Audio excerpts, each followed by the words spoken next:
ನಮಸ್ತೆ ಸ್ನೇಹಿತರೆ, ಆರೋಗ್ಯದ ಅಡುಗೆಗೆ ನಿಮ್ಮೆಲ್ಲರಿಗೂ ಸ್ವಾಗತ. ಬನ್ನಿ ಇವತ್ತು ನುಗ್ಗೆಕಾಯಿ ಮಸಾಲ ಹೇಗೆ ಮಾಡೋದು ಅಂತ ನೋಡೋಣ. ತುಂಬಾ ಟೇಸ್ಟಿಯಾಗಿರುತ್ತೆ ಬಿಸಿ ಬಿಸಿ ಅನ್ನಕ್ಕಂತರೂ. ನಾನಿಲ್ಲಿ ನುಗ್ಗೆಕಾಯಿ ಮಸಾಲ ಮಾಡೋದಕ್ಕೆ 3 ದೊಡ್ಡ ನುಗ್ಗೆಕಾಯಿನ ತೊಗೊಂಡಿದ್ದೀನಿ. ಅದನ್ನು ಈ ಥರ ಬಿಡಿಸಿ ಇಟ್ಕೊಂಡಿದ್ದೀನಿ ನೋಡಿ. ಒಂದು ಬೆರಳಿನ ಹತ್ತಿರಕ್ಕೆ ಒಂದು 3 ಇಂಚಷ್ಟು ನಾನು ಕಟ್ ಮಾಡಿ ಇಟ್ಕೋತಾ ಇದ್ದೀನಿ. ಜಾಸ್ತಿ ಇದರ ಮೇಲಿನ ನಾರನ್ನು ತೆಗಿಯೋಕ್ಕೆ ಹೋಗಬೇಡಿ. ಎಷ್ಟು ಬರುತ್ತೋ ಅಷ್ಟು ಸ್ವಲ್ಪ ಕಡಿಮೆನೇ ತೆಗೀರಿ. ಇದೇ ರೀತಿ ಎಲ್ಲನೂ ತೆಗೆದು 3 ನುಗ್ಗೆಕಾಯಿನೂ ಕಟ್ ಮಾಡಿ ಇಟ್ಕೋತಾ ಇದ್ದೀನಿ.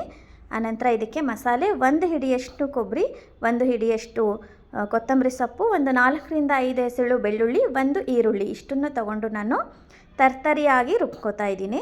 ತುಂಬ ಸಣ್ಣ ಮಾಡಬಾರ್ದು, ಮಸಾಲೆ ಗಂಧ ಥರ ರುಬ್ಬಾರ್ದು, ತರ್ತರಿಯಾಗಿರಬೇಕು ನೋಡಿ. ಈ ಥರ ಇರಬೇಕು ಮಸಾಲೆ. ಆನಂತರ ನಾನೊಂದು ಬಾಣಲೆನ ಇಟ್ಕೊಂಡು ಒಂದು 5ರಿಂದ 6 ಟೀ ಚಮಚದಷ್ಟು ಎಣ್ಣೆನ ಹಾಕೋತಾ ಇದ್ದೀನಿ. ಎಣ್ಣೆ ಕಾದ್ಮೇಲೆ ಇದಕ್ಕೆ ರುಬ್ಬಿಟ್ಟಂಥ ಅಷ್ಟು ಮಸಾಲೆನೂ ಹಾಕೋಬೇಕು. ಹಾಕಿ ಇದನ್ನು ಚೆನ್ನಾಗಿ ಹಸಿ ವಾಸನೆ ಹೋಗೋವರೆಗೂ ಇದನ್ನು ಚೆನ್ನಾಗಿ ಫ್ರೈ ಮಾಡಬೇಕು. ನಾವು ಸಣ್ಣ ಉರಿ ಇಟ್ಕೊಂಡು ಇದು ನೋಡಿ ಈ ಥರ ಚೆನ್ನಾಗಿ ಫ್ರೈ ಮಾಡಬೇಕು. ಸ್ವಲ್ಪ ಹಸಿ ವಾಸನೆ ಎಲ್ಲ ಹೋಗಬೇಕು. ಆನಂತರ ಇದಕ್ಕೆ 1-2 ಚಿಟಿಕೆಯಷ್ಟು ಅರಿಶಿನ ಹಾಕೋತಾ ಇದ್ದೀನಿ. ಆನಂತರ ರುಚಿಗೆ ತಕ್ಕಷ್ಟು ಉಪ್ಪನ್ನು ಹಾಕೋತಾ ಇದ್ದೀನಿ. ರುಚಿಗೆ ತಕ್ಕಷ್ಟು ಖಾರದ ಪುಡಿನೂ ಹಾಕೋತಾ ಇದ್ದೀನಿ. ನಿಮ್ಮ ಮನೆ ಖಾರ ಎಷ್ಟು ಖಾರ ಇದೆ ಅದನ್ನು ನೋಡಿಕೊಂಡು ಹಾಕ್ಕೊಳ್ಳಿ. ಆನಂತರ ಅರ್ಧ ಟೀ ಚಮಚದಷ್ಟು ಗರಂ ಮಸಾಲ ಪುಡಿನ ಹಾಕೋತಾ ಇದ್ದೀನಿ. ಸ್ವಲ್ಪ ಬೆಲ್ಲನ ಹಾಕೋತಾ ಇದ್ದೀನಿ. ಆನಂತರ ಇದಕ್ಕೆ 5ರಿಂದ 6 ಟೀ ಚಮಚದಷ್ಟು ಹುಣಸೆ ರಸನ ಹಾಕೋತಾ ಇದ್ದೀನಿ. ಆನಂತರ ಇದನ್ನೆಲ್ಲ ಚೆನ್ನಾಗಿ ಮಿಕ್ಸ್ ಮಾಡ್ಕೊಳ್ಳಿ. ಸರಿಯಾಗಿ ಮಿಕ್ಸ್ ಮಾಡ್ಕೊಂಡ ನಂತರ ಇದಕ್ಕೆ ಈಗ ಸ್ವಚ್ಛವಾಗಿ ತೊಳೆದಿಟ್ಟಂಥ ನುಗ್ಗೆಕಾಯಿಗಳನ್ನ ಹಾಕೋತಾ ಇದ್ದೀನಿ. ಹಾಕ್ಕೊಂಡು ಚೆನ್ನಾಗಿ ಮಿಕ್ಸ್ ಮಾಡ್ಕೊಳ್ಳಿ. ಇವಾಗೇನೆ ನೀರು ಹಾಕ್ಕೊಳ್ಳೋಕೆ ಹೋಗ್ಬೇಡಿ. 1-2 ನಿಮಿಷ ಹಾಗೆ ಬಾಡಿಸಿ, ಆವಾಗ ಉಪ್ಪು ಖಾರ ಚೆನ್ನಾಗಿ ಹೀರ್ಕೊಳ್ಳುತ್ತೆ. ಆನಂತರ ಇದಕ್ಕೆ 1 ಟೀ ಕುಡಿಯೋ ಲೋಟದಲ್ಲಿ ನಾನು 2 ಲೋಟದಷ್ಟು ನೀರನ್ನು ಸೇರಿಸ್ತಾ ಇದ್ದೀನಿ. ಮೊದಲಿಗೆ 1 ಲೋಟ ನೀರು ಹಾಕಿದ್ದೀನಿ. ಆನಂತರ ಇನ್ನೂ 1 ಲೋಟದಷ್ಟು ನೀರನ್ನು ಹಾಕ್ತಾ ಇದ್ದೀನಿ ನೋಡಿ. ಹಾಕಿ ಇದನ್ನು ಚೆನ್ನಾಗಿ ಮಿಕ್ಸ್ ಮಾಡ್ಕೊಳ್ಳಿ. ಇದು ಇವಾಗ ಚೆನ್ನಾಗಿ ಬೇಯಬೇಕು. ನುಗ್ಗೆಕಾಯಿ ಬೆಂದರೆ ನುಗ್ಗೆಕಾಯಿ ಮಸಾಲ ರೆಡಿ ಆಗೋಯಿತು. ಇದ್ರ ಜೊತೆಗೆ ನೀವು ಆಲೂಗೆಡ್ಡೆ ಬೇಕಾದರೂ ಹಾಕ್ಕೋಬೋದು, ಅದು ಕೂಡ ತುಂಬ ರುಚಿಯಾಗಿರುತ್ತೆ.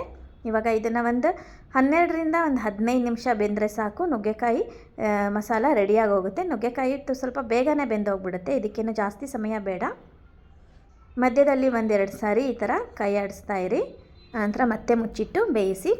ಟೋಟಲಿ 12ರಿಂದ 15 ನಿಮಿಷ ಬೆಂದರೆ ಸಾಕು. ನುಗ್ಗೆಕಾಯಿ ಚೆನ್ನಾಗಿ ಬೆಂದೋಗಿರುತ್ತೆ ನೋಡಿ. ಆಗಿದೆ. ಈಗ ಇದು ಇನ್ನೂ 1-2 ನಿಮಿಷದಷ್ಟು ಬೇಯಬೇಕು ಅಷ್ಟೇ. ಸ್ವಲ್ಪ ಕಾಯಿ ಗಟ್ಟಿ ಇದೆ.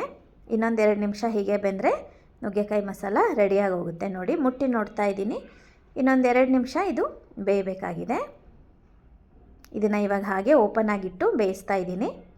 1-2 ನಿಮಿಷ ಚೆನ್ನಾಗಿ ಸಣ್ಣ ಊರಿನಲ್ಲಿ ಕುದ್ರೆ ನೋಡಿ ನುಗ್ಗೆಕಾಯಿ ಮಸಾಲ ರೆಡಿ ಆಯಿತು. ರೊಟ್ಟಿ ಚಪಾತಿ ಜೊತೆಗೂ ಚೆನ್ನಾಗಿರುತ್ತೆ, ಮುದ್ದೆ ಜೊತೆಗೂ ಚೆನ್ನಾಗಿರುತ್ತೆ. ಬೆಸ್ಟ್ ಕಾಂಬಿನೇಷನ್ ಅಂದರೆ ಇದು ಬಿಸಿ ಬಿಸಿ ಅನ್ನಕ್ಕೆ ತುಪ್ಪ ಹಾಕ್ಕೊಂಡು ಈ ನುಗ್ಗೆಕಾಯಿ ಮಸಾಲ ಹಾಕ್ಕೊಂಡು ತಿಂತಾ ಇದ್ದರೆ ತುಂಬಾ ರುಚಿಯಾಗಿರುತ್ತೆ. ಬಾಯಿ ಕೆಟ್ಟಾಗ ಈ ಥರ ರೆಸಿಪಿ ಮಾಡ್ಕೊಂಡು ತಿಂದರೆ ತುಂಬಾ ಚೆನ್ನಾಗಿ ಅನಿಸುತ್ತೆ. ನೀವು ಈ ವಿಧಾನದಲ್ಲಿ ಒಂದು ಸಾರಿ ಪ್ರಯತ್ನ ಮಾಡಿ ರುಚಿ ಹೇಗೆ ಬಂತು ಅಂತ ಕಮೆಂಟ್ಸ್ ಮಾಡಿ ಹೇಳೋದನ್ನು ಮಾತ್ರ ಮರಿಬೇಡಿ.